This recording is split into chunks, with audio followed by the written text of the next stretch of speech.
ये राम बारात भी मथुरा में लगती है।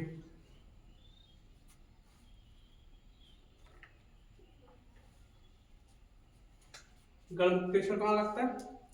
ये हापुड़ में।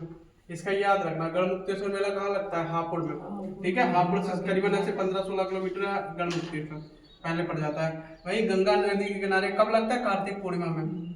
ठीक है, मनकपुर मेला ये कानपुर में लगता है। ठीक है, सैयद सलार मेला ये बहराइच में लगता है। और क्या कहते हैं उसे, जो देवा शरीफ है बाराबंकी, उसी की तरह। कंस मेला ये मथुरा में लगता है। ये किसकी याद में मनाया था? कंस वध की याद में मनाया जाता है, कंस वध की याद में। ठीक है, की याद में। ठीक है, गोविंद सागर मेला ये कहाँ लगता है? ये अम्बेडकर नगर में लगता है। कबीर मेला ये मजहर है। ठीक है, मजहर ये तुम्हारे गोरखपुर से पहले ही है। बस्ती से जब गोरखपुर जाओगे तब पड़ती है। ठीक है, गोरखपुर से ऐसे 17 किलोमीटर पहले एक जगह मजहर गोरखपुर में लगती है। कबीरदास, ठीक है, वहां पे कबीरदास जी की समाधि स्थल भी बनी हुई है और वो भी उन्हें दफनाया गया है उनका उधर। जो हिंदुओं ने बोला कि कबीरदास जी हमारे यहाँ जन्मे हुए, मुसलमानों ने बोला कबीरदास जी हमारे यहाँ। तो गोरखपुर में ये जो मजहर जिला है, एक साइड में हिंदुओं के लिए बना हुआ है और एक साइड में मुसलमानों के लिए बना हुआ है। कबीरदास जी के, ये कबीरदास जी का ही है।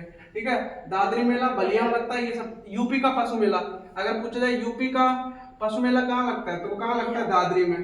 ठीक है, माघ मेला कहाँ लगता है? प्रयागराज में। झूला मेला कहाँ लगता है? मथुरा में। ठीक है, ये मथुरा में कहाँ? वृंदावन में लगता है। ठीक है, वृंदावन में। यहाँ कृष्ण जी की रासलीला होती है। ठीक है, कृष्ण जी की रासलीला होती है। ठीक है, और ये राम बारात ये मथुरा में निकाली जाती है। ठीक है, राम बारात मथुरा में सर, ये सब कैसे होता है?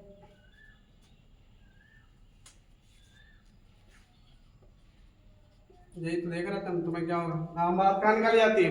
अयोध्या में। राम जी का जन्म कहाँ हुआ था? अयोध्या में। वही तो हम सोचे।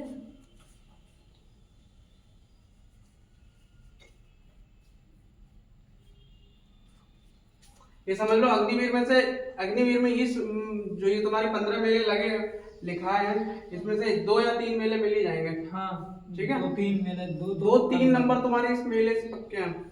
ठीक है, 2-3 मेले। ठीक, और जो केमिस्ट्री में लिखा हुआ है और अभी और लिखाएंगे उसमें से 3 से 4 99% ये जरूर आता है तुम्हारे 3 से 4 मेले। ठीक है, कुंभ मेला सबसे ज्यादा पूछा जाता है। बाराबंकी में जो लगता है देवा शरीफ मेला, वो सबसे ज्यादा पूछा जाता है। ठीक है, माघ मेला कब लगता है? मेला ऐसे पूछा जाता है किस साल में कितनी वर्ष में लगता है, ऐसे करके वो बता देते हैं। 24 साल बाद लगता है। 24। ठीक है, 24 वर्षों बाद। 24 वर्ष। अर्धकुंभ लगता है 12 में। अर्धकुंभ 12 में। ठीक, और अगर पूछा जाए तुमसे क्या बोला जाता है और पूछा जाता है कि कुंभ मेला किन नदियों के संगम पे मिलता है, बनता है? गंगा, जमुना, सरस्वती, इन तीनों के संगम पे। ठीक है, प्रयागराज में गंगा, यमुना और सरस्वती इन तीनों का संगम हुआ है। ठीक है, लेकिन जो सरस्वती जी वो यहाँ क्या हुई, विलुप्त हो गए। आगे जो बन के चली वो क्या हुई? गंगा, जमुना। ठीक है, गंगा यमुना बन के चली, सरस्वती क्या हुई? विलुप्त हो गए यहाँ पे। अच्छा, नदियों का मतलब कैसे डिसाइड करती है कौन सी नदी आगे जाएगी या कौन सी नदी नहीं जाएगी? वो डिसाइड करती है उनकी गहराइयाँ। ठीक है, वो डिसाइड करती है उनकी गहराइयाँ। जिन नदियों की गहराई सबसे ज्यादा होगी वो नदियां उसी नाम से आगे जाएंगी। ठीक है, जैसे जहां से गंगा निकली थी, कहाँ? संतोपस से। ठीक है, विष्णुप्रयाग और धौलागिरी दोनों के मिलने क्या बना? अलकनंदा। क्यों? क्योंकि दोनों की गहराई क्या थी? सेम।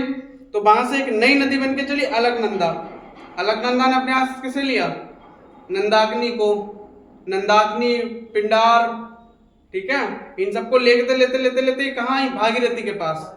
भागीरथी और अलकनंदा जब दोनों मिली, अच्छा भागीरथी भी बहुत विशाल नदी है और अलकनंदा तो है ही। ठीक है, तो जब दोनों आपस में मिली तो वहां से क्या बना? गंगा। और गंगा का जहाँ पे होता है वो क्या बोलता है? देवप्रयाग। ठीक है, वहीं का सबसे पवित्र पानी कहाँ का माना जाता है? देवप्रयाग का। ये अग्निवीर में यहाँ से ही पूछा जाएगा, पंच प्रयागों में से कर्ण प्रयाग कौन सा होता है, किन नदियों के मिलने से कर्ण प्रयाग होता है, पूछी जाती है। ठीक है। 100%। हैं? गंगा की नदी। हाँ 25 25 ठीक है। ये हो गया, बाकी कल कराएंगे क्योंकि तुम लोगों को जाते हुए टाइम लगेगा।